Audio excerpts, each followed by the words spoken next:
The question then becomes reopening. It's not a question of reopening or not. Everybody wants to reopen. We have to get back to work. People need a paycheck. The state needs an economy. People have lives to live. So everybody wants to reopen. The question is how you reopen. And from the national experts, global experts, make sure you don't reopen too soon. What they mean to be saying by too soon is you have to reopen intelligently, and you have to reopen in a calibrated way. Nobody says don't reopen. They say just be intelligent about the way you reopen. Follow the data, follow the science, follow the facts, follow the metrics. We know enough now to know what happens, that every action has a reaction. If we do this, then this will happen. We've lived this enough.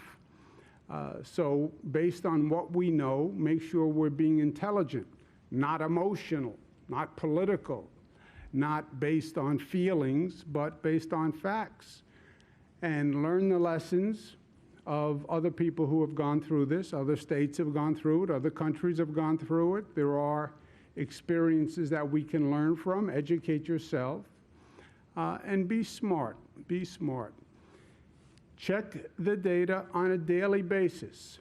And we have the data on a daily basis. We put together a very elaborate reporting system on testing data, on hospital data from all across the state.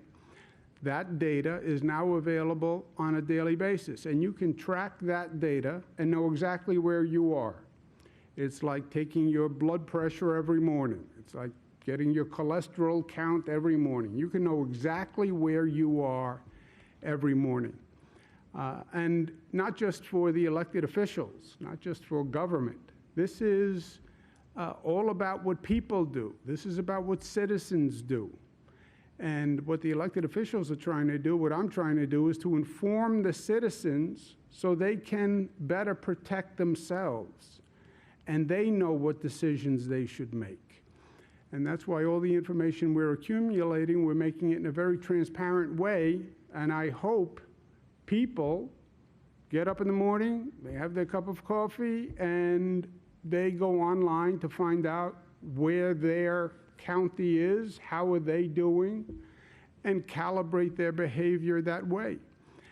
The state has developed a very elaborate dashboard of relevant local information. They told me they were designing a dashboard. I got very excited about it.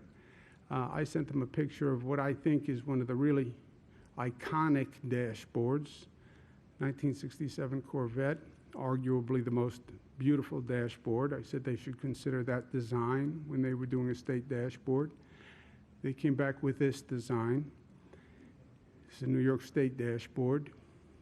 How it in any way mirrors a dashboard from a 1967 Corvette, I have no idea, but how can government be expected to have the same artistic design that we had 50 years ago? So here's the state dashboard.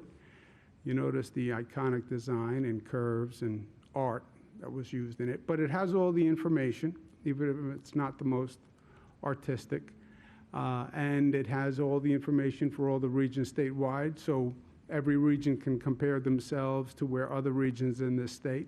Right now, by the criteria that we have, which is basically from the federal CDC, we have certain regions that are poised to reopen tomorrow, other regions where the numbers do not suggest they're in a position to reopen. And this is all based on the metrics and the numbers. How many hospitalizations do you have? Are the cases going up? Are they going down? Do you have your testing in place? Do you have your tracing in place?